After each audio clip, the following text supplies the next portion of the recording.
بعض احکام ہیں کہ قرآن میں اس کا بالکل ذکر نہیں ہے، سنت نے آ کے ہم کو بتایا ہے کہ یہ بھی واجب ہے، یہ حرام ہے۔ قرآن نے بتایا کہ یوصیکم اللہ فی اولادکم للذکر مثل حظ الانثیین، اگر کسی کا باپ یا ماں مر جائے تو اولاد بیٹوں کی صورت میں ہو یا بیٹیوں کی صورت میں ہو، ان کو والدین کی جائیداد میں سے حصہ ملے گا 1/3 اور 2/3 کے حساب سے۔ اصل استحقاق میں بیٹے اور بیٹیاں برابر کی شریک ہیں، اصل استحقاق میں، یعنی جس طرح والدین کے جائیداد میں بیٹوں کا حق ہے اسی طرح بیٹیوں کا بھی حق ہے۔ یہ اور بات ہے کہ بیٹوں کو 2/3 اور بیٹیوں کو 1/3۔ انتہائی افسوسناک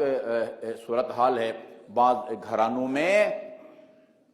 مجھ سے آ کے بعض خواتین نے شکوہ کیا ہے کہ ہمارے والدین کا، خصوصاً والد کا انتقال ہو گیا ہے اور میں اپنے بھائیوں سے اپنا حق مانگتی ہوں باپ کی جائیداد میں سے، وہ مجھے نہیں دیتا۔ حرام ہے اس کے اموال کو استعمال میں لانا اس خاتون کی اجازت کے بغیر، مانگنے کے باوجود نہ دینا۔ یہ جس طرح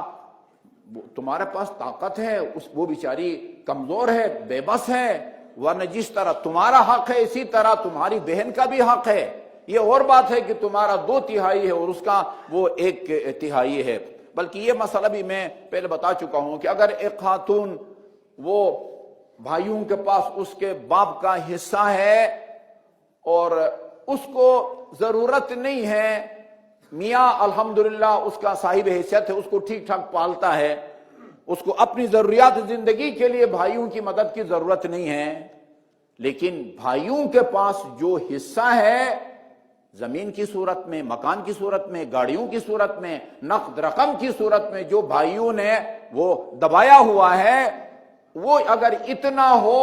کہ وہ حج کے اخراجات کے لیے کافی ہو، یہ بھائیوں سے ڈیمانڈ کرے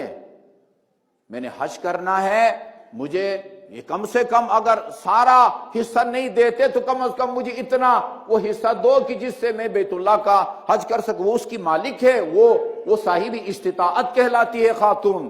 جس کے بھائیوں کے پاس اتنا پیسہ ہے یا جائیداد اتنی ہے کہ اگر اس کو فروخت کرے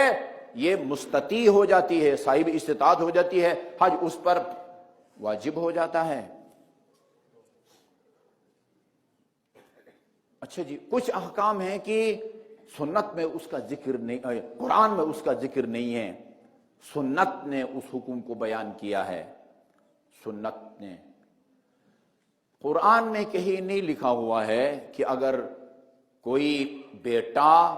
باپ کو قتل کر دے تو اس بیٹے کو باپ کی جائیداد میں سے کچھ نہیں ملے گا،